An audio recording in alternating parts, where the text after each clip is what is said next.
guhishurirwa yandika igice cya mbere murongo wa 18 aravuga ati kuko uherekera kose nta wigeze kumenya Imana sibyo ko twayimenye mu izina rya Kristo Yesu.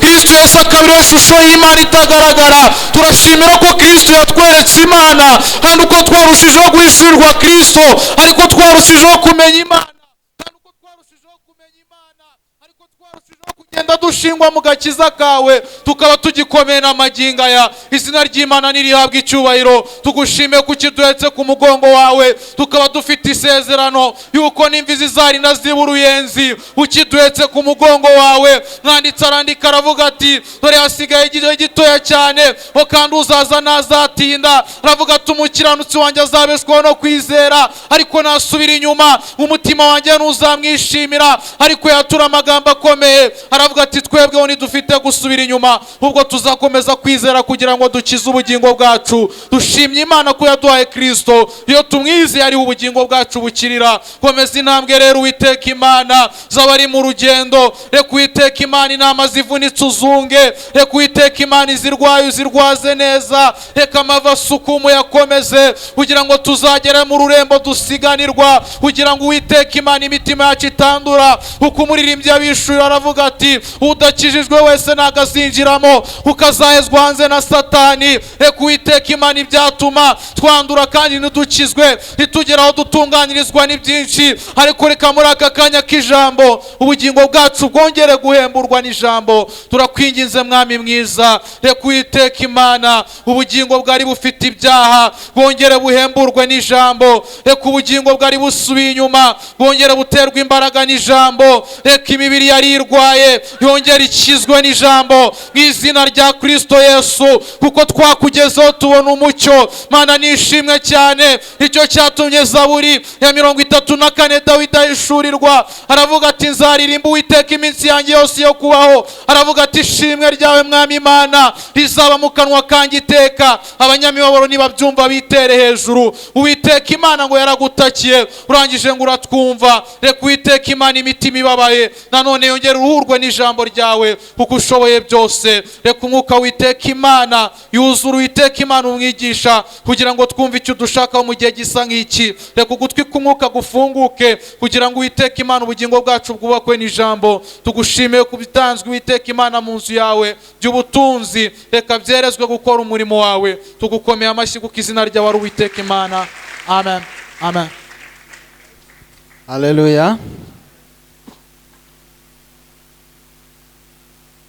Dusome ijambo ry'Imana mu rwandiko rwa kabiri Pawulo yandikiye Timoteyo, ibice 2 murongo wa 3 n'uwa 4.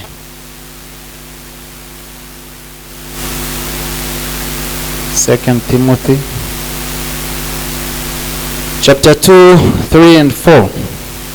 Some mu Kinyarwanda uza kuba afite King James araza gusoma kubera aragatandukaniro gatoya ariko sikanini. Timoteyo wa kabiri ibice 2 murongo wa 3 n'umurongo wa 4. Ujye ufatanya nanjye kwihanganira imibabaro nk'uko bikwiriye umusirikare mwiza wa Kristo Yesu. Ntawaba umusirikare kandi ngo yishire mu by'ubu bugingo ngo abakinejeje uwamwandikiye ubusirikare. Amen. Imana dufashe cyane. Now ufite King James version itari nshya yes. Somereho. Aravuga ngo thou therefore endure hardness as a good soldier of Jesus Christ. No man that warreth entangleth himself with the affairs of this life, that he may please him who hath chosen him to be a soldier. Imuhumugisha. Haleluya. Paul muvuga butumwa mwiza w'ubuntu bwa Kristo ukomeye, 2/3 by'isezerano rishya yanditsemo amagambo akomeye, kandi mu by'ukuri yavuze amagambo avuga n'amagambo yo mu gihe nk'iki turimo n'ikindi tutarageramo. Haleluya. Yakoreshejwe n'Imana mu buryo butandukanye kandi ahamagarwa nk'umuntu w'umunyabwenge wari warize nkamwe, warasobanukiwe kandi cyane ariko Imana icisha mu zindi nzira zituma adakora ibyo yize, ariko ibyo yize bimufasha gukora ibyo yahamagariwe. Haleluya. Shimira Imana iteka ryose iyo nsomye amagambo Paul yanditse, nk'umuntu wacishijwe bugufi, nk'umuntu wari ufite privilege nyinshi cyane mu buzima bwe, agahamagarwa n'Imana mu bundi buzima busa n'ubukomeye, akabubamo nk'intwari, akarangiza nk'intwari. Yavuze ijambo rikomeye, aravuga ngo noneho ngeze ahantu hameze nk'aho gusukwa ku bicaniro. Haleluya. Ariko avuga ageretseho ngo narwanye intambara nziza yo kwizera, ibisigaye nta doubt mfite mbikiwe ikamba. Haleluya. Ngo ariko si njye njyenyine. Haleluya. Ako ni akantu gatuma twiringira mu buryo bukomeye. Ngo ariko si njye njyenyine, ahubwo n'abandi bose bategereza kuzaboneka k'umwana w'Imana. Haleluya. Ndashimira Imana yuko mu butumwa twabyajwe n'abo bose n'abandi babanjirije bakabamo hagati turiho. Iri torero rya Pentecost mu Rwanda mbere baryitaga yuko ari itorero ry'abantu b'injiji, ry'abantu babuze uko bagira, abantu bashobewe, ubuzima bwananiye, agabakata bagenda bakihura ku Mana kugira ngo barebe ko yabarengera muri ubwo buzima. Haleluya. Muri abora ntabwo muriho. Haleluya. Muri abo ngabo ntabwo murimo. Ni ishimwe ry'Imana rikomeye. Ariko kandi iyo bigeze kuri iyi level hari imbaraga nyinshi, bisaba courage nyinshi cyane kugira ngo bashe kuba mu buzima nk'ubwo murimo, ukomeza kubaha Imana. Kubera yuko iyo mugeze muri izi nzego zanyu, Imana ibacisha mu ikosi kugira ngo ejo n'ejo bundi ibintu bitazajya kuba ibindi. Imana idufashe. Kuko si benshi Imana yahamagaye b'abanyabwenge. Bibiliya iratubwira ngo muzirikane guhamagarwa kwanyu bene data. Haleluya. Kubera yuko abahamagawe b'imfura atari benshi, n'abahamagawe bakomeye atari benshi, n'abahamagawe b'ubwenge atari benshi, ahubwo Imana atoranije abaswa, itoranya abanyantege nkeya, itoranya n'abandi bantu abari bihamagara. Kugira ngo ubu Imana ikaguhamagara ufite ubwenge nk'ubwo ufite, ukora ufite philosophy nk'iyawe, ufite analysis nk'izo ngizo, biragora cyane. Haleluya. Imana idufashe kandi Imana tugire neza. Paul wahamagawe umeze atyo, kandi yarabaye no mu idini, yarize byinshi, yarashoboye, yaramenye, azi ko akorera Imana. Igihe kimwe cya Imana yaramuhamagaye kugira ngo imutureninge, imukuremo urunyesi, imuhindura umusirikare mwiza wa Kristo. Haleluya. Mu mashuri yanyuzemo amuhindura uko Imana ishaka. Umunsi umwe yigeze kwandikira Abafilipi, inzara imumereye nabi, yafunzwe, hanyuma biramugora cyane, abona ahantu yagiye abwiriza nta muntu uri kumwibuka, biratinda cyane. Umunsi umwe batuma Epafrodite ajya kumusura, amushyiriye nyine n'ikintu cyo kumufasha mu buroko. None ajya kwandika urwandiko rwo kubashimira abo Bafilipi, arabandikira ngo nongeye kubashimira nubwo byatinze, ariko mwongeye kunyibuka. Nako gashyiramo. Ariko aza kuza kuvuga ngo ibyo ari byo byose nigishijwe na Kristo. Haleluya. Kubaho mu buryo ubwo ari bwo bwose, nuko n'abandi kose, naho n'abandi hose. Aravuga ngo nigishijwe kubaho nambaye ubusa, nigishwa kubaho nambara, nigishijwe kubaho mu bukene, nigishwa no kubaho mu bisaga, nigishijwe kubaho nshonje, nigishwa no kubaho mpaze. Muri ibyo byose nshobozwa byose na Kristo mpimbaraga. Haleluya. Izo training, izo kubaho umuntu ashonje nta yandi mahitamo, there is no choice, biba byagukomeranye. Ariko kubaho wubaha Imana uhaze, ufite ibisaga, ufite imyambaro isaga, ufite ibyo kurya bisaga, mu bintu byose bimeze neza, nibyo bisaba imbaraga nyinshi cyane. Haleluya. Imana idufashe. Yandikira Timoteyo, umwana we yabwirije ubutumwa bwiza, hanyuma agiye kubona ko agiye gutaha, aramwandikira nk'umukozi w'Imana, aravuga ngo mwana wanjye Timoteyo, ngiye kukwandikira nkubwira amagambo akomeye. Ikintu cy'ingenzi nshaka kukubwira ni ikihe? ujye ufatanya nanjye kwihanganira imibabaro nk'umusirikare mwiza wa Kristo. Nta waba umusirikare ngo yongere yishyire mu by'ubu bugingo ngo abe akinejeje wamwandikiye ubusirikare. Haleluya. Mu gisirikare gisanzwe cy'isi hari amabwiriza bagenderaho na discipline bagenderaho. Kugira ngo ube umusirikare mwiza ugomba kuba kwanza uri umuntu w'umwizerwa. Faithfulness ni bitatu by'ingenzi muri iyi si, ariko no mu ijambo ry'Imana nuko biri. Faithfulness, kuba uri umwizerwa ukomeye. Kwizerwa ni iki? Ni commitment ku muhamagaro, ku cyo wahamagariwe. Nuwango ukagira commitment kuri icyo, ntucompromising ukwizera kwawe ubitewe n'icyo ari cyo cyose. Haleluya. Ntiyagira umuntu ugukanga.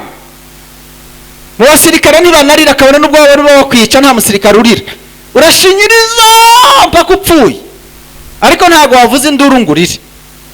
Iyo ni faithfulness, commitment. Ntagira ikikunyeganyeza. Wahuriramo n'inzara, ibyo kurya bikabura, ukaba muri atake, muri iki byose nuko bigenda. Cya kabiri, ukaba umuntu w'intwari, aricyo twita courage. Ni ikintu nukuba ubasha guhangana n'ibintu ubibona neza ko bishobora kuba bikurusha imbaraga, bishoboka ariko ugahangana nabyo mu buryo budasanzwe, ukabishakira tactique ubivamo. Ntuvuga ngo ntibishoboka, ariko byanga bikunda ukabikoresha. Ari missionary mugenzi wanjye twabanaga amaze gusaza, arakuze, ariko yigeze kurwana intambara zimwe zo muri Kongo, igihe abantu bitwaga ba Che Guevara, amateka mujya muyamenya, barwanaga. Umunsi umwe babasanga ahantu, arabigisha ati rero dore muri bakeya, ababarwanya bafite intwaro zikomeye kubarusha, bafite ibintu byinshi cyane, ariko ndashaka kubigisha manevre y'umusirikare wakwisanga ari wenyine kandi ari ahantu hakomeye. Yahavuye mu buryo bukomeye kuva icyo gihe arwana, mu myaka myinshi barashaje, ariko aracyarwana mu buzima bwa Kristo. Afite imyaka 79 ubu ngubu. Muri iyo 79 ashobora kugenda amashyamba ya Tanzania amasaha 6 n'amaguru, akongera kandi akagaruka, akamara iminsi 3 atariye kandi ntagire ikibazo. Murumva ko adakomeye muri Kristo se? Aracyari umusirikare wa Kristo. Twarajyanye ahantu hamwe, inzara iranyica, mbona we nta kibazo afite, numva imbaraga zirashize, cyagura hana makeke n'amazi, ndabirya numva ntacyo bimaze, nta biryo dushobora kubona. 3 days kuhava byari mbona ngewe biri ikibazo, ariko muzehe agenda atarigeze arya kuva twahaguruka, kandi agomba kugaruka. Murumva rero aracyari umusirikare wa Kristo.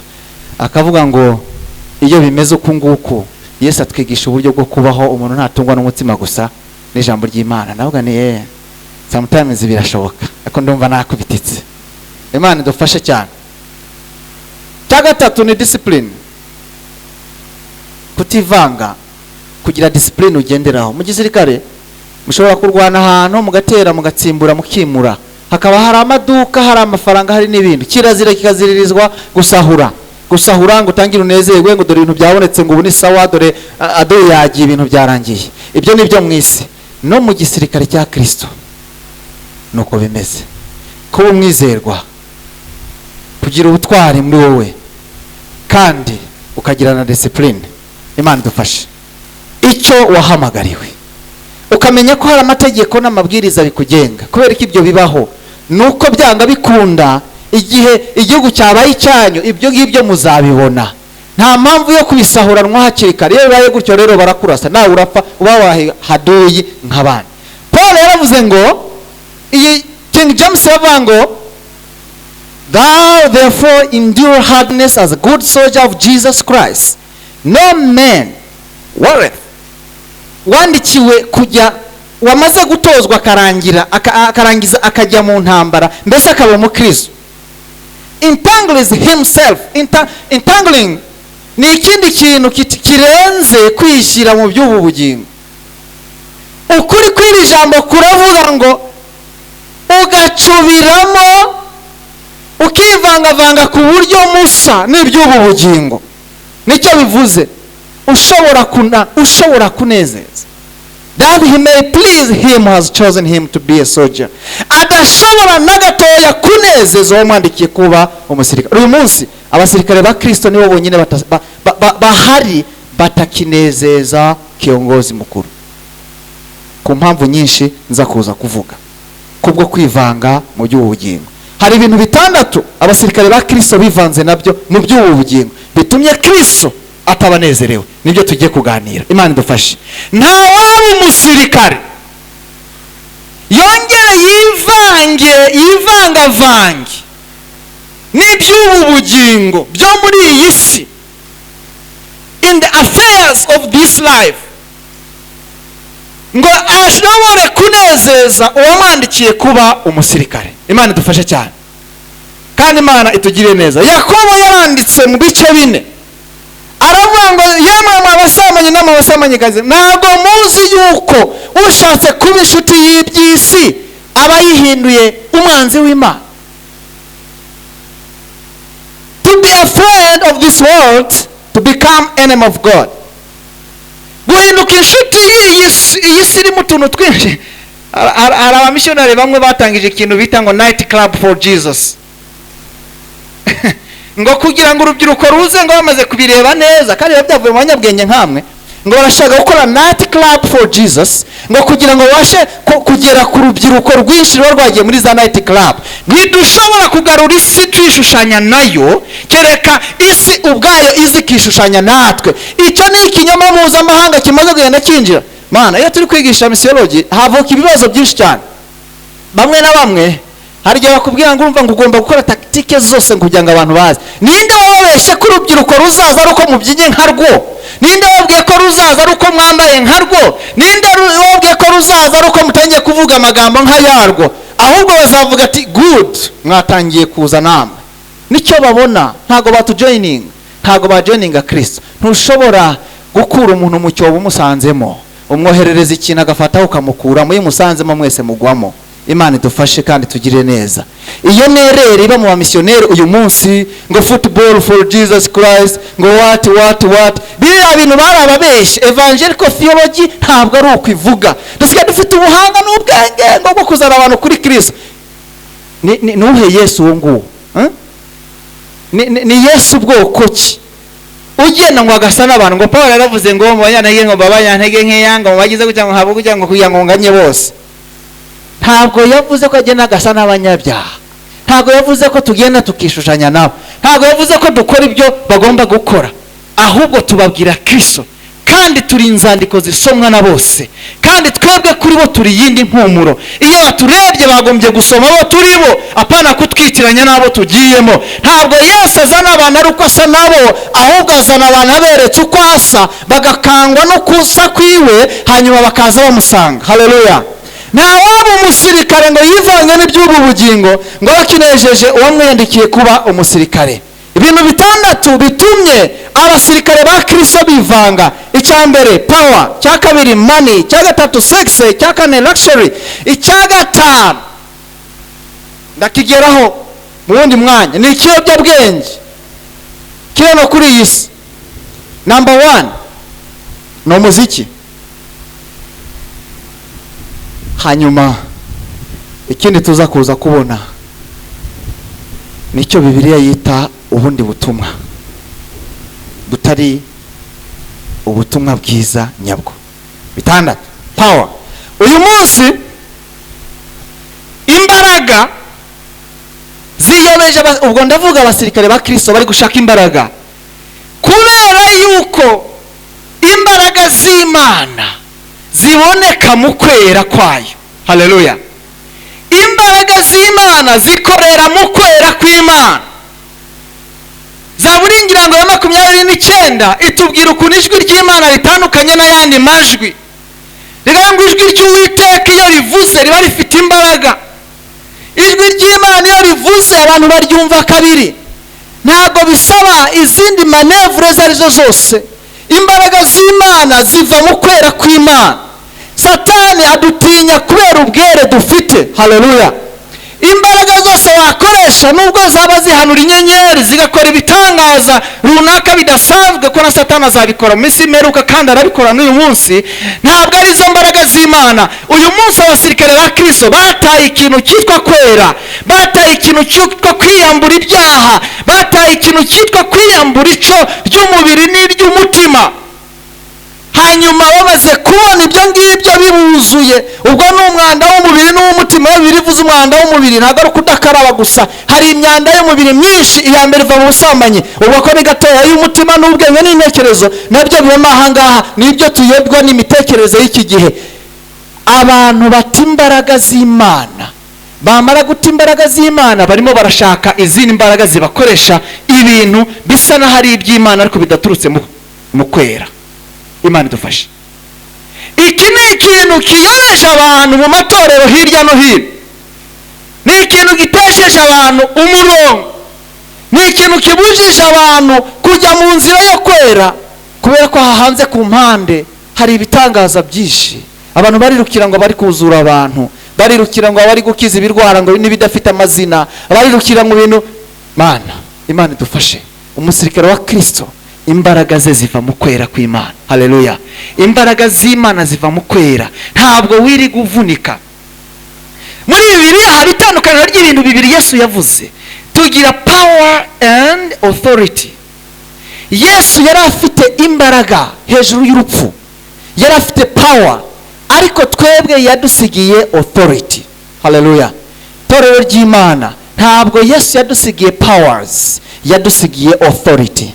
powers ni ability to do something, ushobora gukora ikintu, ariko authority ni ikindi kintu, ni legal authority, ni mu nzira ya rule yo gutegeka, utagombye gukora, utagombye kugira runaka. itorero ryasigiwe authority, legal authority na Yesu Kristo, kugira ngo twirukane abadayimoni, kugira ngo dukize indwara, kugira ngo mbese mu rwego rwo gutegeka. ariko uyu munsi rero za manevre udashobora kumenya zikoresha icyitwa power. izo power nizo za zindi tujya kubona abantu, umuntu aza akakumanipira gutya, akajya agira gutyo, ukaryama ukegukira hano, akagira gutyo ukagwa inyuma, yagira gutyo ukaza imbere. ziriya ni powers, ntabwo ari authority. ni mekanizme ziba zabaye runaka. abasirikare benshi ba Kristo bamaze kubona ibyo ngibyo barimo baragenda gushakisha. abantu benshi twakoranaga umurimo w'Imana kuvuga ubutumwa, kavuga ngo kubera ikintu bitangaza ngo tubona bidakoreka, ngo Bibiliya yarahindutse, ngo what? Namwe dufite legal authority. ahubwo kuba utabona ko bitangaza bibaho, ufite ikibazo wowe, ufite ikibazo. Wenda data numvise avuga ko amateraniro bayaroga. abarozi baraza bakayaroga. nibyo ahangaha murogo muri Tanzania bajya bakora ibintu nk'ibyo ngibyo, kuko abantu bagasinzira n'umva ijambo ry'Imana. hari n'umuntu warimo arabwiriza ubutumwa kuko abantu bafite power, agasaza kakajya kamutunga inkoni agahita byimburuna ahangaha imbere y'abantu, mu kanya rugasubirayo. Yes, they have powers. powers ni imbaraga za Satani n'abadayimoni, ariko Yesu yexercisaga power over demons, over sicknesses, over death, over creation, over angels. ibintu byose Yesu afite izo mbaraga, yahise aduha legal authority yo kubikoresha. ubu rero iyo abantu barimo baramanipira imbaraga z'Imana kugira ngo bikururire abantu inyuma, icyo ni kimwe mu bintu bijyanye abasirikare ba Kristo, kandi Kristo arababaye. bataye ubwere bw'Imana, bakoresha mekaniki. Imana idufashe. cya kabiri, money. Bibiliya iratubwira ngo kuko gukunda ubutunzi, gukunda ifeza cyangwa gukunda amafaranga ari umuzi w'ibibi byose. izindi Bibiliya ngo ni umuzi w'ibibi byinshi. It depends uko abantu bashaka kubivuga, ariko ni umuzi w'ibibi byose. ibyinshi, gukunda imiya, ntabwo ari imiya sizo muzi w'ibibi byose, ahubwo kuzikunda ni muzi w'ibibi byinshi. uyu munsi amafaranga ateje ikibazo. mu kwezi gushize nari ndi kugenda njya i Remera gusimentari tuntu nari ngiye gushaka, hanyuma ngeze kuri convention center nsanga abantu nk'ibihumbi nka 6 cyangwa 10. ntareba bamwe nkabona banambaye neza, nkabona abantu bibashya, nkabona n'ubyiruko. ntumbaze umuntu se hano hantu habaye iki ko ndeba abantu bakabije, abandi barira, abandi bagize gute, ngo bari baje gutora amafaranga. hano baje gutora amafaranga, n'abandi amaze se baje gutora nayiki, ngo nayinama. umuntu se kujyamo niki ngo nta kibazo, ngo nukwiyandikisha bagahita baduha amafaranga. angahe se? ngo amadolari 197. kwatendinga gusa, nta kindi bisaba? ati nta kindi. nditekereza amadolari 197 kwetindinga gusa inama, yabaga ntabwo abaho. Tekereza muri ekonomi numva ntabwo abaho unayabonye wayarya nabi ugateza inflation mu gihugu. Ubwo rero ndavuga ni rero iki kintu ni ikinyoma. Ndagenda ndongera ndagaruka nari kuri moto. Umumotari arambwira ati naberegiye muri Kigali sirabona inama ingana gutya. Ubundi iyo utwaye umuntu ukamujyana i Remera iyo ugarutse usanga bashize kubera motari baraha. Ariko reba nagiye nagarutse nongera ndatwara ndagaruka abantu ntibarashira habaye ngo barege gushaka iki amafaranga. Bamwe bavuye Karongi ngo bandi ngo mu kugaruka ngiye naje muri cya kibisi duhagazemo turi nk'ijana. Noneho umwe atangira kuvuga ukuntu byari bimeze ayo bamutwaye nehe ese byari bimeze gute kwafesha ngo umuntu nguze ubushomeri dufite nese mwese murashoma kujya namvuye no mu ishuri ambwira ibintu byinshi yiga no muri kaminuza naho uzubwenge. Iyo nama iba hehe wicaramo gusa bakakwigisha akagwa n'insimbura mu byiza y'amafaranga muri kino gihugu cy'u Rwanda nzi. Bibiliya yaravuze ngo umugabo wese azarya arushye ubwo araye ubu nayo ngayo ntabwo abaho. Byarangiye ngo babambuye sinzi niba byararangiye gute ntago namenya amakuru yabyo ariko byarimwe ngo imitwe myinshi n'ubwesikoro mu rwego ruhanitse. Impiya zirakomeye amafaranga abantu barayakurikiye ku buryo bayashakamo n'ibintu bidasanzwe bagakorana n'ubumanyi ubuntu budasobanutse. Abajenerali bamwe bo mu ngabo za Kristo basigaye bitegereza abantu nk'amwe aho kubabonamo intama bakabonamo umushinga. Kavuga ati 1 2 3 hari abantu 1,080 harya sinzi hafi aho nibyo mperuka. Ubwo umwe wese azanye 5 4 miliyoni enye. Ubwo mbabwirije kugira gutya buri wese agatanga ayo ngayo ntabwo agoye nzahita ngira gutya. Hari umugabo umwe wari umusirikare wa Kristo umunsi umwe aricara abona ngo itorero ritamuhemba amafaranga afatika. Arapanga gahunda hari akiriho indembo 12 apanga umushinga w'amafaranga agombaga kubona yakikemeza bijya mu inama n'abandi bantu baramufasha mu icyemezo cyo kuzenguruka igihugu yigisha ibintu ngo isaka ngo gutanga isaka. Cyakora iwacu yarahaje ndavuga ni isaka ntabwo ajya atangwa ngo ahere iyo tumutanze Imana itanga intama muduhe isaka wacu. Ntabwo yagarutse. Ubwo icyumweru gikurikiyeho narababwira nariko abantu namwe babashumba mufite ubwenge mwigeze musoma hehe muri Bibiliya ko batanze isaka agahera. Ko Abrahamu yatanze isaka Imana ikamubwira ati nabibonye ku nkunda ko isaka bacu mu batwaye usije ko je ntawe nari natanze ntawe nari mfite. None se ko isaka wacu bamurundarunze bakamujyana intama iri hehe yo gusimbura isaka batanze aho mwagiye mukakuvanga ibintu ngo bamwe ngo batanze Ishimayeli yatanzwe hehe muri Bibiliya ngo watanze nabi ngo yatanze Ishimayeli. My goodness. Naho yari yarabaza umushinga yara aho hantu muri paroisse yacu yaraharaye ngo harare nanjye ndara mu nzira y'ayo mushumba numva yaraganira n'umupasiteri ngo ururembo ni nduvamo karekezija atampaye 400 ntago nzagaruka. Kumbi yari yarabaze mu ndembo 12 1,400 muri buri rurembo 30 muri buri paroisse. Twari dufite paroisse 272 ubwo akabaramo 30,000 twari dufite imidugudu 2,280 akabaramo 10,000 ku mudugudu na 400 ku rurembo bumva mu miliyoni. Kandi ibyo bintu kubizenguruka ntibigoye mu cyumweru yabaga yazengurutse nk'iparuwase n'ibindi arabibara asanga mu byumweru 52 ayo mamiliyoni azaba yinjije. Arangije ngo Imana yarampamagaye noneho ngo ningiye mvuga ubutumwa bwa Isaka. Katsinwe n'Imana. Imana yigeze guhamagara kugira ngo upange umushinga maze nurangiza ahubwo yabonye adahembwa neza abona ntago birimo biracamo bitamacinga kuko gukunda impiya ari umuzi w'ibi byinshi bahimba ubutumwa ngo ni Imana yabatumye. Natwe tukemera ngo ngewe numbona umwana w'umukobwa araza ngo nawe mfite ingurube ngo imwe ngo nsangiye ngo namurumuna wanjye ngo twari turabakene ngo ariko ngo kubera gukunda Imana ngo urukundo rwinshi nanjye ngo nyereke ngo ndarutanze ngo bituro rya Isaka. Undi ngo nanjye nane mfite igare najyaga nyongesha ngo none ndabareba nawe kamana Isa. Ibi bizageza hehe? Imitwe nk'ingi yatumye igisirikare cya Kristo gitagaciro. Namwe abantu bazi ubwenge kandi ikintu kimbabaza sanga ari abantu bize za kaminuza bazi ubwenge bakababwira ibyo ngibyo nabyo bikinjira ibintu bizima ntago byinjira ikintu ry'amafuti sinzi imbaraga zibishoreye bakabyinjiza kabona bari aho ngaho batwara. Mujye mugira ubwenge mwe kubinjisha. Imana idufashe. Isaka ntago bamutanga gutyo nta nubaho. Isaka na Abrahamu bamutanze wenyine abandi mutanga ibindi kubera impamvu zanyu bwite ariko Isaka n'umwe kandi aramutse ari nawe ntago wamuherana wagomba kumungarurira kuko Isaka Imana ntiyamujyanye yatanze intama, Isaka wanjye aragaruka. Ikizema nuko Imana yabonaga urukundo nayikundaga. Imana idufashe. Amafaranga ateje ibibazo, ari gukoresha ibidakorwa muri torero, arakoreshwa imishinga itabaho, aratuma abantu bagenda uburyo batagombaga kubaho, abantu barakora ibintu runaka. Nigeze gufata mission ahantu hamwe, mfata gahunda yo kuzavuga ngo iyi mission yanjye nzayihereza abantu babakene bameze ukunguku nuku nibo nshaka mu bantu ranyirize bazaze mbahugure. Barangije barabaza ngo ese bazaduha amafaranga? Hibaza. Ndimo ndabaha ubumenyi kugira ngo bazabe mu buzima bwabo bagoye, babanza kubaza ko bazabona insimbura mu byizi.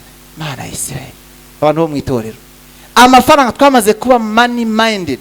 Ibitekerezo byacu byagiye ku mafaranga, ibintu byose tubivunjamo amafaranga, amaturo tukayavunjamo amafaranga, ibiki byose bikaba amafaranga. Mu byumweru bishize nagiye ahantu gusenga, nsanga barimo barakora ngo ni isoko y'umugisha. Ndavuga ni nta soko iba mu rusengero, baravuga ngo twari twibeshye ngo ni isoko y'umugisha. Ndavuga ni isoko y'umugisha ntabwo iba ahangaha. Mbona umukecuru aje gucuruza ibuye, intosho, murayize? Murarize ibuye? Stones isanzwe aza ryikoreye ngo yabuze ituro. Kumbi niko babatrainingze, barabaforumye ngo uzabura ikintu ngo azakizane gusa ngo nikigera mu rusengero kizagurwa. Ibuye barariguze, bararigura. Babonye ko kurigura byahagaze, bavuga ngo noneho niba mwifuje ko uyu nguyu yaritahana, abamwongereraho ni bande? Uti ndongeraho 100 kugira ngo mahombi ninde hano yaragiye. Nari mvuga wa muhungu yaragiye. No ndashiraho 1000 kugira ngo iryo buye umuntu aritware. Ndashira ibintu by'ubwesikoro byaje mu rusengero. Muri kaminuza ho ntago mwabikora, ariko iwanyu birahari.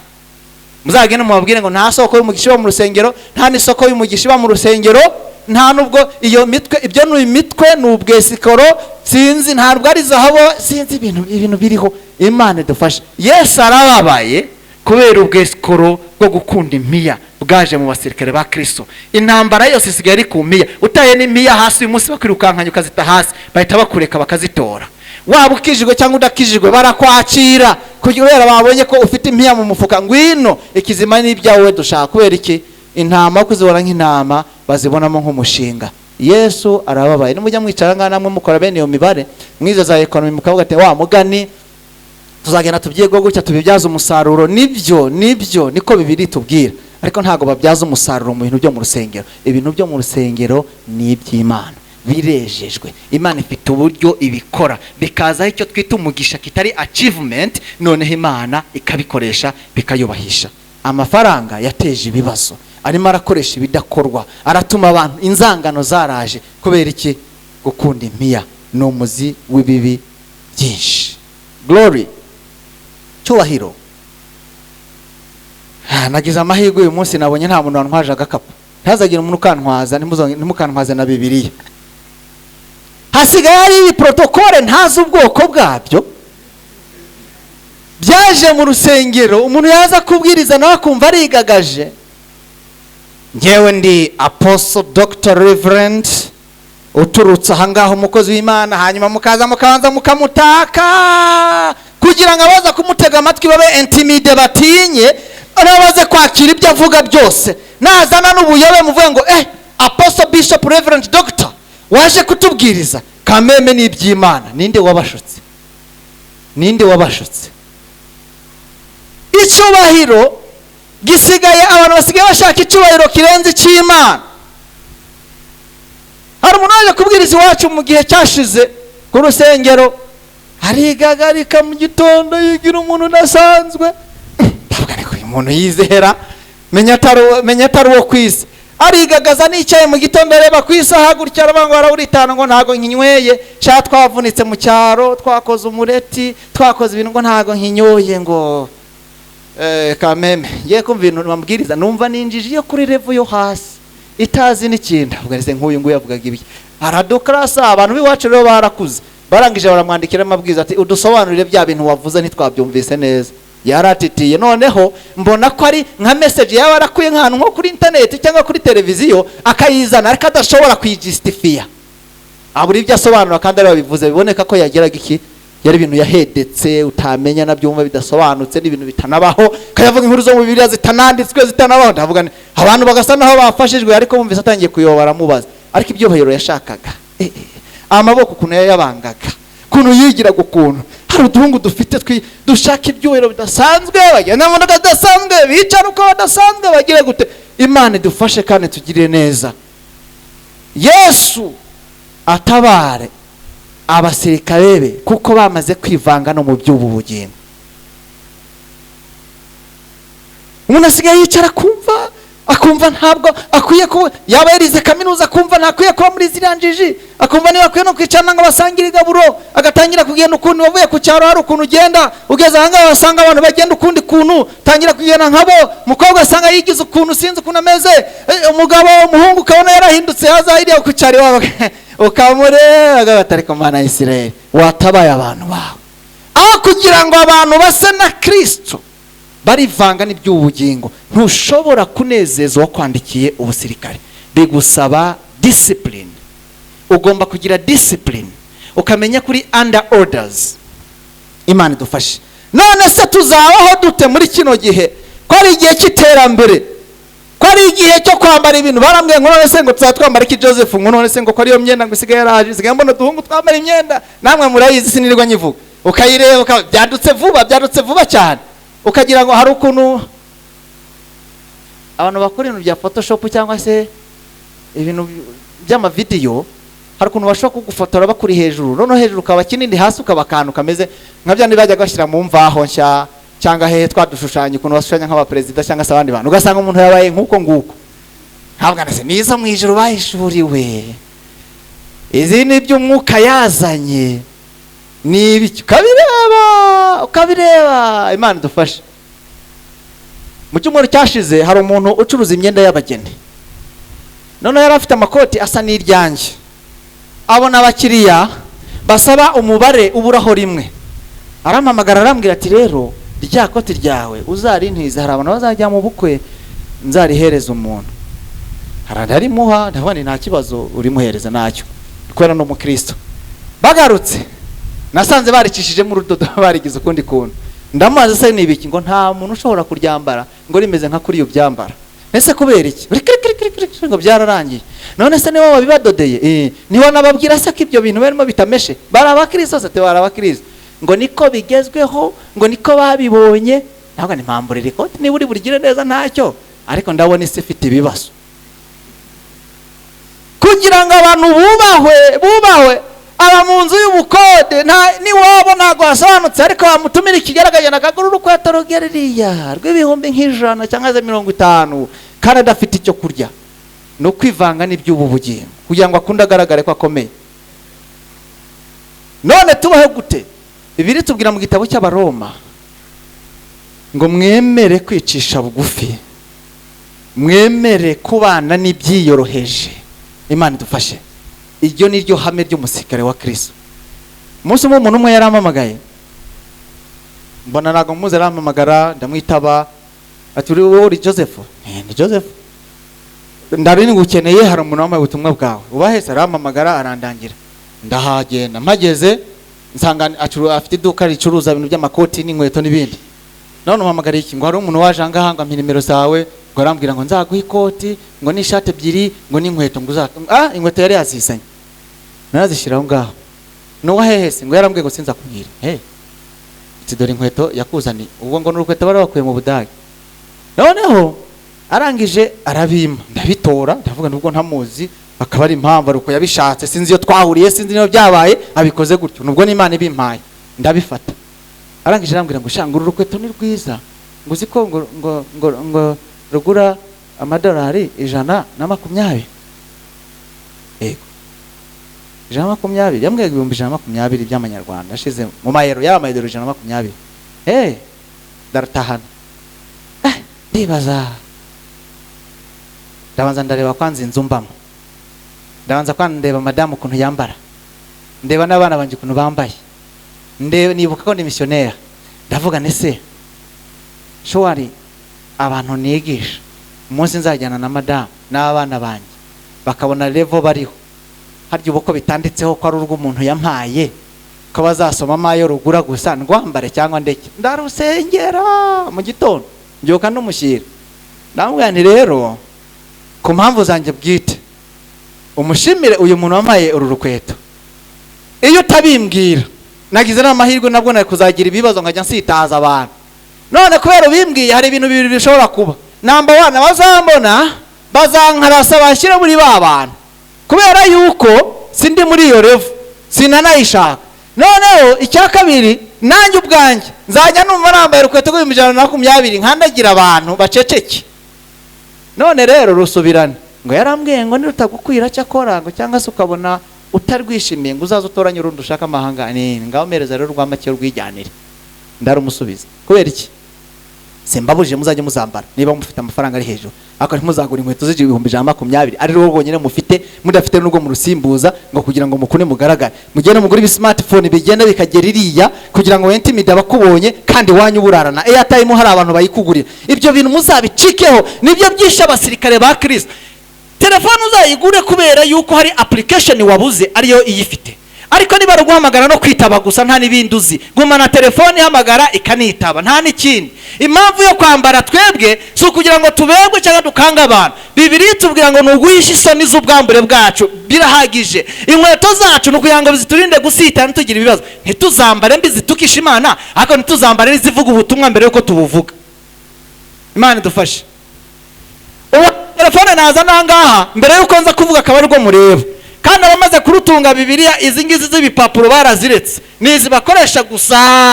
Wabareba ubuzima bwabo bw'iwabo ugasanga niyo bakwiye kuyigura nubwo bayikugabira. Ntago ari Imana bateye iteka, ntimuzajya mwigagaze. Imana ntago ari ukwitera iteka. Imana nishobora guhereza umuntu ikintu atabasha kujera, ntibibaho. Imana itanga according ya capacity ufite. Nicyo cyatumye Imana idahereza bana ba Israeli Kanani yose ikajya basigira ahantu kugira ngo kuko habarushaga imbaraga bakajya bimura abantu ari uko bagwiriye, bakimura abantu uko bagwiriye, kuko Imana nishobora kugwa position udashobora kumanaginga. None abantu baricaye mu bintu batashobora kumanaginga, badashobora gusobanura. Urwo rukweto nirushira sinzongera kurugura mu buzima, ubwo se ni mu biki? Niyo atarwemera nari kurugurisha, nanze kurugurisha ngo atazababara, atazabona ntarwambara akababara. Wasanga ari na hano muri kaminuza cyangwa ahandi simbizi, cyangwa se ari i Kigali aho nirirwa ngenda hose. Ubwo rero ashobora kubabara atabonye urwambaye. Ubwo rero ndabimusobanura kugira ngo abashe kubimenya. Ndaruhuka. Mubeho kubana n'abiyoro, mwige kubana n'ibyiyoroheje, mwige kubana kubaho muri level Imana igushakamo, kurenga kwishushanya n'abiki gihe. Imana idufashe. Haleluya. Pana kwigagarika ngo mushaka ibyubahiro bidasanzwe. Likse itwaye abantu. Likse abantu mbashaka likse gusa mu buryo ubona budasanzwe. Ibyo bintu biteje abantu ikibazo. Abasirikare ba Kristo ntibakinyurwa n'ukuntu bari, ntibakinyurwa n'ukuntu basa, ntibanyurwa n'ukuntu bambara, ntibanyurwa n'iki akantu kose abonye kuri mode. Nako ngako bahita bajya maho ngaho. Ese ubwo abisi bazaza gute? Kandi ahubwo babona baguma twinfluencinga, tumaze kwinjira mu iforoma yabo turimo tugenda dusa. We have been called to be conformed to the image of Christ. Twahamagariwe kugira ngo duse n'ishusho y'Imana. Ntago twahamagariwe gusa n'izindi shusho zose. Uburyo bwose bwo kuvuga ubutumwa nukugaragara nka Kristo, hanyuma abantu bakaza kakureba. It takes more courage kugira ngo bashe kubaho muri ubwo buzima. Ariko nicyo Kristo dushakaho, ni character y'umusirikare wa Kristo. Sex imaze guteza ibibazo ku buryo ubusambanyi bumaze kugera mu rwego rwo hejuru, ku buryo no mu nzu y'Imana hasigaye habaho n'ibyaha bitavugwa no mu bapagani badakora. Abapagani b'inyangamugayo basanzwe badashobora gukora, ariko mu nzu y'Imana bikabaho. Hari ubusamanyi bw'umubiri ku mubiri, hari ubusamanyi buri mu kirere. Hari umuntu umwe nzi ngo wajya gukora ubusambanyi agasambana n'umuntu ngo a distance bigakunda, kugeza aho urugo rwe rwaje gusenyuka, kandi ngo asenga Imana. Yarakoronijwe no kuba akareba nk'umukobwa mwiza ahantu, niba ari kuri Facebook simbizi, ngo bakajya bakora ibyo bakorana, kugeza aho arambiga umugore we. Barabikora. Namwe mwitsembye handi muri computer lab hagira haba, iracyahaba. Kera najyaga muri abantu nk'ijana saa 5 ijoro cyangwa saa 6, buri bangahe bagiye ku kantu nkagira ngo ni research bari gukora, najya kureba ngasanga ibintu bari muri bya bindi bashaka kureba abandi banyeshuri baryamye. Abantu bararaga badasinziriye ahangaha bari muri za filime za pornography. Pornography gatwara abantu kugeza aho abantu bahindutse abasambanyi mu maririya.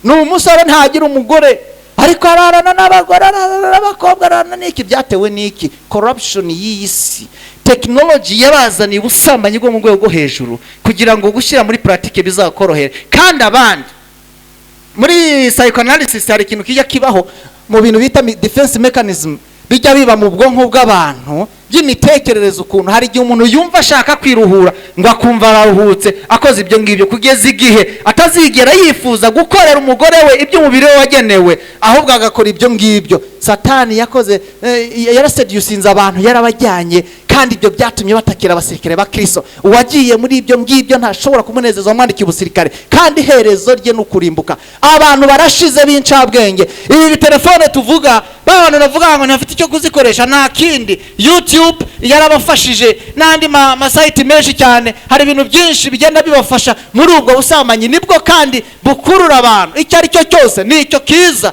abantu babaye baratakaye intekerezo z'abantu ntibagisenga kubera ko ubwonko bwabo bwaratakaye Bibiliya iratubwira ngo ariko mwebweho ntimwize Kristo mutyo haleluya Abefeso igice cya 4:20 ngo niba mwaramwumvise mukigishirizwa muri we bihura n'ukuri ko muri Yesu bibabwiriza iby'ingeso zanyu za kera ko mukwiye kwiyambura umuntu wa kera uheneberezwa no kwifuza gushukana mugahinduka basha mu mwuka w'ubwenge bwanyu mukambara umuntu mushya waremewe byo gukiranuka no kwera nkuko Imana yabishatse biva muri Kristo haleluya Imana ishaka ko icyicaro cy'imitekerereze yacu the spirit of our understanding iki cyicaro cy'imitekerereze yacu gihinduka kigasa nkuko Imana ibishaka ariko aho tutari aho pastor atari imbere yawe ya computer imbere yawe y'ikoranabuhanga imbere yawe ama videos imbere yawe iki mu modoka hugenda nibyo birimo kugira ngo bituroge ibiririmbo birimo nibyo birimo kugira ngo bituroge amafilime arimo nibiki byose Imana idufashe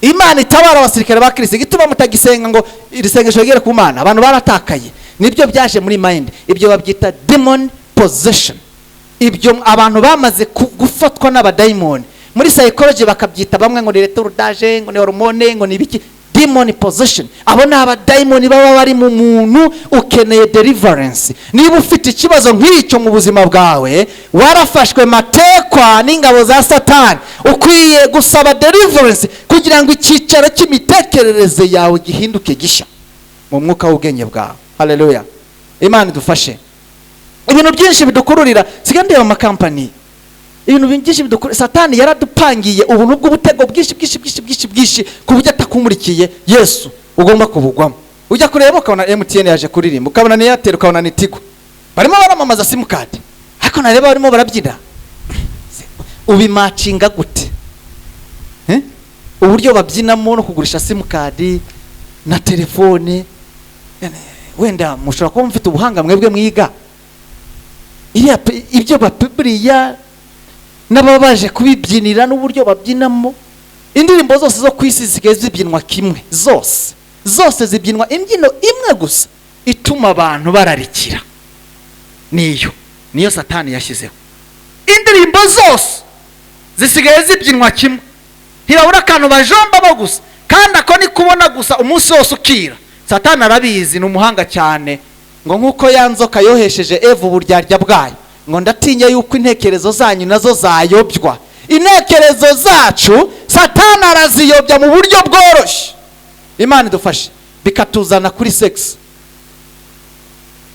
ari umunsi nandi kuri Indian Ocean ndi kureba abantu Dar es Salaam noneho umuntu twari kumwe nawe n'umukristo namubwira ariko hano hantu ko nta basinzi nabonye nta n'indaya nahabonye initire ndabona ubutumwa bwiza hanga bashobora kuba warabonye kuko aha na hano kugira nkariya nabonaga insegero nka 20 numva ko nta muri muhari arambwira ati ngwino nkubwire bariya bose ubona bambaye nk'abarokore ntuzitiranye ko indaya ari izambaro tugera hangaha bariya bose nizo ngira ngo arabeshya ahubwo abatanzania ntabwo bambara nabi shuwa n'ikimenyeraza kubibona noneho mvuye ngeze hano mu Rogoro turyamye Dodoma ngewe amafaranga yari yamaze kunshira kwera iminsi myinshi nari maze mpitamo kuryama mu modoka noneho ndamuherekeza wajya kuryama noneho ndagaruka ngarutse umwe muri bandi bambaye nk'abarokore azankurikiye shikamo baba ndaza ndamwakira noneho mbona n'ibyubahiro byinshi mbona ari umwana mwiza mbona nta kibazo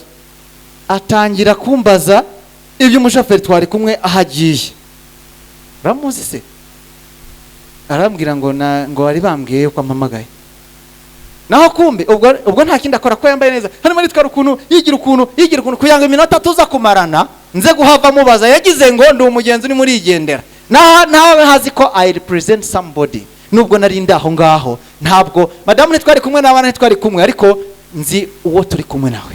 Yosefu yabwiye muka Potifa aramubwira ngo ntago ari ikibazo cyuko nta bantu bahari, ntago ari ikibazo cyuko Potifa dahari, ntago ari ikibazo cyuko turi ngenyene nawe, ntago ari ikibazo cyuko wananyemereye, nabasha nte gukora icyaha kimeze gityo imbere y'imaso y'Imana yanjye. Haleluya.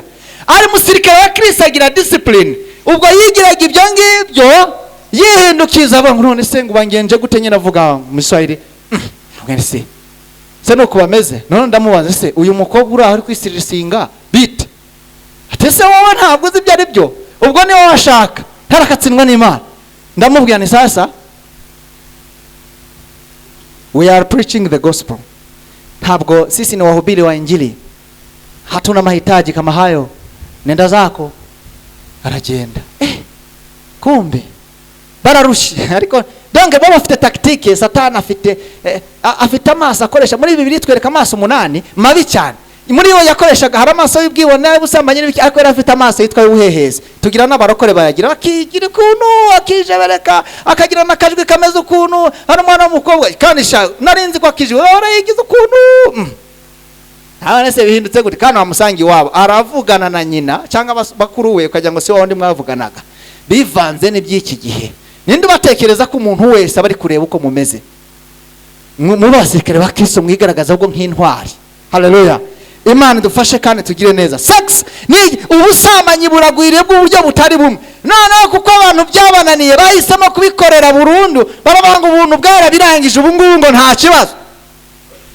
Imana dufashe cyane kandi itugire neza. Umuziki rero ni icya gatanu gikomeye waratumaze abasirikare ba Kristo basigaye ba muri za boom za night club n'ibiki byose ngo bari waranazihimba ngo bazemo.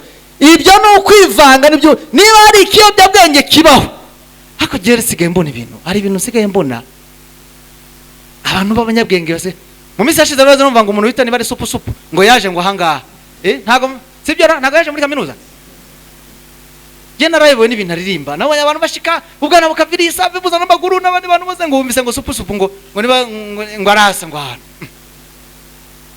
none ndavuga ariko mumbwira ibintu byaririmba ndabyumva no bintu ariko ririmba ngo sukari ngo majyani ibintu bitafite meaning, ibintu meaningless gusa abantu bashitse tegereza n'ikintu kizima kirimo. Okay, it depends. This is the corrupted generation. Ariko abasirikare ba Kristo nitugomba kwivanga mu by'ubunyu afite uburenganzira bwiwe. It's okay kandi ni byiza kuri bamwe ariko kuri twebweho titwize Kristo dutyo. Haleluya. Dufite uburyo twizeho urareba ibyo bintu kabibura kandi biragenda bikinjira mu muntu mu buryo bwihuse. Umunsi umwe nigeze kuva Kigali nagiye Kigali gucya mu modoka igenda iririmba indirimbo zitameshe turongera kandi 17 mvuye nagiye muri Kiye igaruka iririmba indirimbo zitameshe tugeze Nyanza mbaza umushoferi nako iyi radio yawe ni radio ni flash ni iki arambwira ngo niba ari KC music niba ari KC sinzi ntago nziza arambwira ngo ni radio ngo igira indirimbo gusa ko nta ndirimbo se zaje tugeze Nyanza numva bashyizemo akarimbo ka Methodiste y'ingoma numva mbaye nkuruhuka ho gatoya. Reka njye rero mu rugo bigeze ninjoro kazajya numva mu mutwe ndashaka kwigira neza my goodness nkacirukana nikigenda hashira kanya ndashaka kwigirana nta kibazo na kimwe nshaka kwiteza numva byinje nibwo bwa mbere nari mbyumvise kumbi kwa kuni nagenze umva ngene Kigali nakuzumva kandi ngaruka mind byinjiye biragenda byigarava kuri memoire byasabye 3 days of prayer kugira ngo kakadaimoni kagende.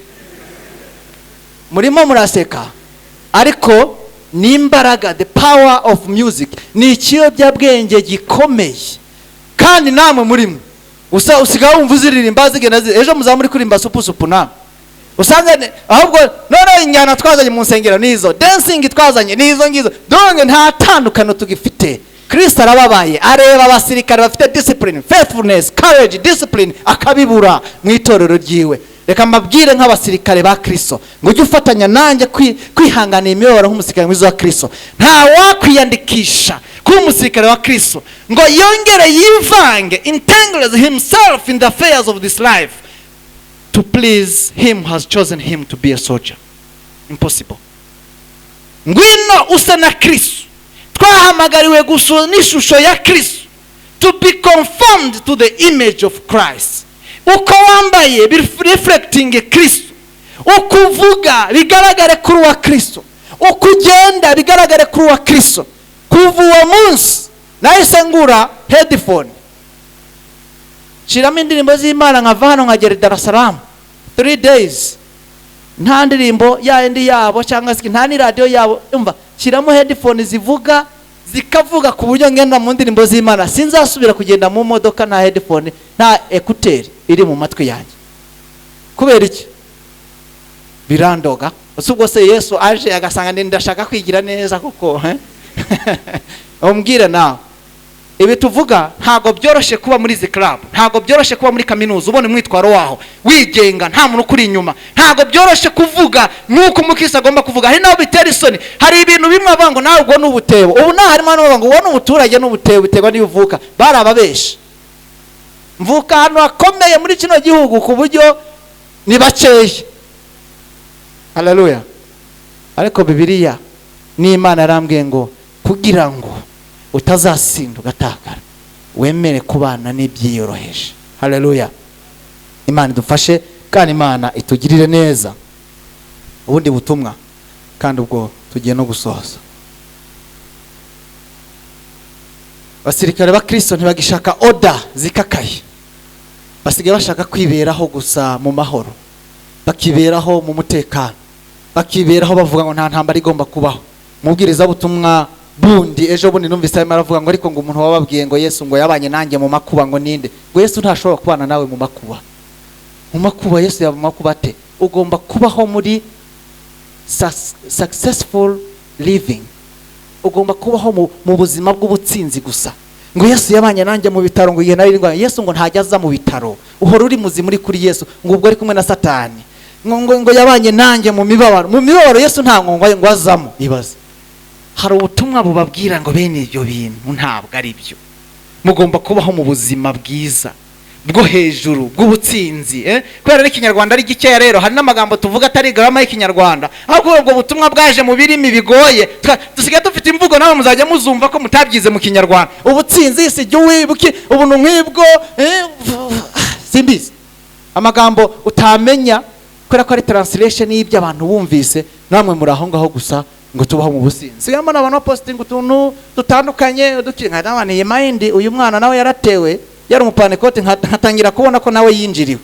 Imana idufashe, nta waba umusirikare wa Kristo ngo yivange in the affairs, muri affairs zose z'ubu buzima ngo abe akinejeje wamwandikiye kuba umusirikare. Imana idufashe, turasenga Imana kugira ngo idufashe twumve ubutumwa buzima bwa Kristo, ubutumwa buzura.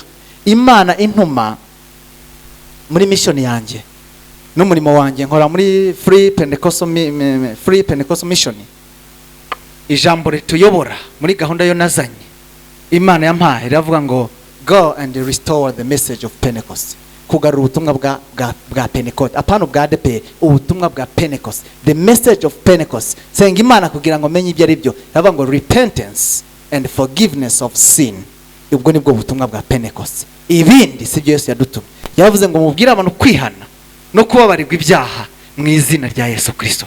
Ariko uyu munsi ubutumwa tuvuga ntago abantu bihana, nta nubwo abantu gikeneye kwihana, nta nubwo abantu gikeneye no kwezwa no gutungana. Ariko Bibiliya tubwira ngo nk'uko wabahamagaye ari uwera muzababera, muzabe mu minsi y'ubusuke bwanyu muri iyi si mutinya, mwubaha Imana, muhinda umushitsi, kuko Imana ni yera irakiranuka. Iyo rero maze gutubwira bw'Imana, communication y'Imana iratakara. Iyo itakaye rero uyoborwa n'ibyo ari byo byose. Nicyo gituma mubona abasirikare ba Kristo batakibasha gutandukanya ijwi rya Kristo n'ayandi majwi. Ariko Yesu yavuze ijambo rikomeye muri John 10:16, aravuga ngo intama zanjye zizi ijwi ryanjye, ngo kandi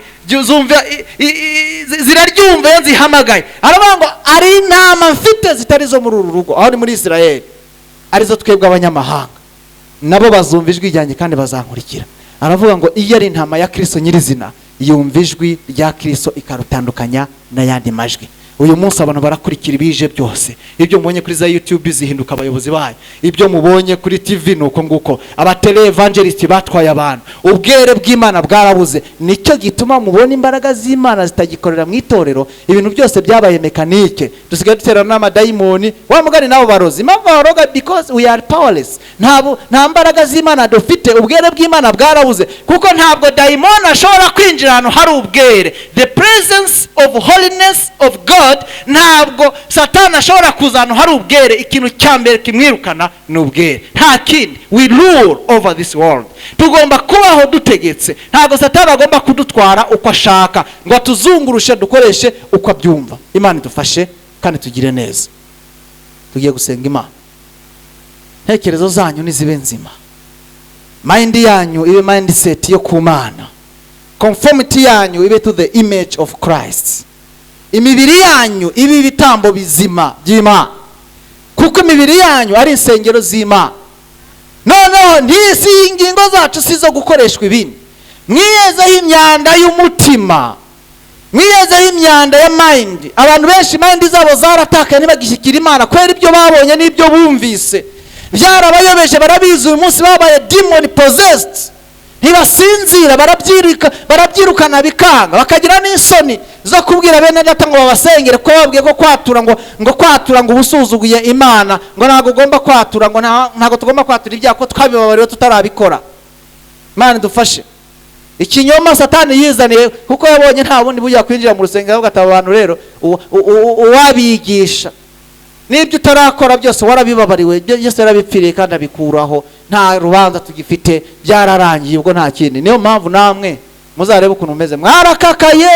Ntabwo abantu basenga Imana ngo bigende bihinduka, abantu bahindukize nk'abantu bajya kuraguza gushaka abapfumu ngo Imana ngo ahivuga, ngo ibavugire, ngo ibabwire, ngo nanjye nimuyimbarize, ukagira ngo ni ikintu utamenya.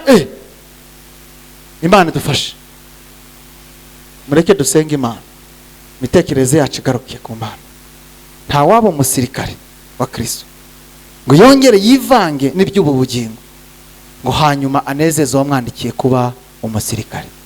Yesu uri kunezeza Kristo? Amafaranga ntago yagutwaye uruhu n'uruhande, sex yakujyana, power, glory, cyubahiro, bwibone ku by'ubu bugingo, gushakashaka ibirenze ibyo wowe ufite ubushobozi, akaba ari byo ushakashaka ugirira inyota kurusha kugirira Kristo. Intekerezo zawe ntago zayobejwe. Surumva ukigira na communication n'Imana, cyangwa ubwenge n'ibitekerezo byacu byatangiye kujya mu mwijima. Hari ibyatwinfluencinjije byinshi. Uyu munsi tukaba twaragiye kure y'Imana, dukakaye, twumva bitakigenda. Wa muriro uwo nari mfite ukaba warashize. Mureke dusenga Imana. Bibiliya yatubwira ngo nuko rero wibuke aho wavuye ukagwa wihane, kugira ngo ntazaza ngakura igitereko kitabaza aho uri. Igitereko kitabaza ni presence of Christ in the church, ni presence ya Kristo. Kuko abantu binangiye bafite ibidini bitagira presence ya Kristo, nta buzima bwa Kristo. The life of Christ in the church disappeared. Uyu munsi tukaba tubona nta buzima bwa Kristo, ariko ikidini cyo kirahari, sound system zirahari, inzu zitatse neza zirahari, ariko presence of Christ ikaba ntayihari. Byatewe n'iki? The soldiers entangled themselves in the affairs of this life. Icyo nicyo cyababaje Kristo, asa n'uwimya amaso abantu. Mwaguruke dusenge Imana, twinginga Imana, tuvuge ngo Mana, turakwinginze, turashaka kuba abasirikare nyabasirikare. Faithfulness, commitment to a call. Komeza ugire commitment ku mpamagaro wawe. Courage, takes more courage kubasha kuba ahantu nk'aha ngaha, and discipline, no kugendera ku mabwiriza Kristo yaduhaye. Aho twaba turi hose, twaba turi kumwe n'abantu, twaba tutari kumwe nabo, pastor atubona atatubona, twiherereye turi mu byumba byacu, turi kuri internet aho umuntu atatureba, twirinde iby'iki gihe kigoramye cy'ubugoryi. Imana dufashe. Wumva ushaka gusaba Imana kugira ngo igufashe mu ntekerezo zawe, kugira ngo zitekereze Kristo ku manywa na nijoro, kandi kugira ngo uhinduke ugaruke ku murongo. Kaba wumva warakakaye muri wewe, wumva ukwiye kugira ahantu ugaruka ukinyinya Imana kuko utanejeje Kristo, wewe ku giti cyawe urazaba ikiganza. Tugiye gusenga twinginga Imana. Zamura ikiganza mwanya wawe, aho uri uvuge ngo Kristo, mu by'ukuri ndumva ntarakunejeje, ndakeneye kugaruka ku murongo, nkeneye kugaruka ahandi navuye nkagwa. Ndabizi neza uko ndi, ndabarwa mu gisirikare, full combat ndayambara, ariko mu bigaragara nje ndiyizi neza ko uyu mwanya ntahagaze neza. Twinginga Imana.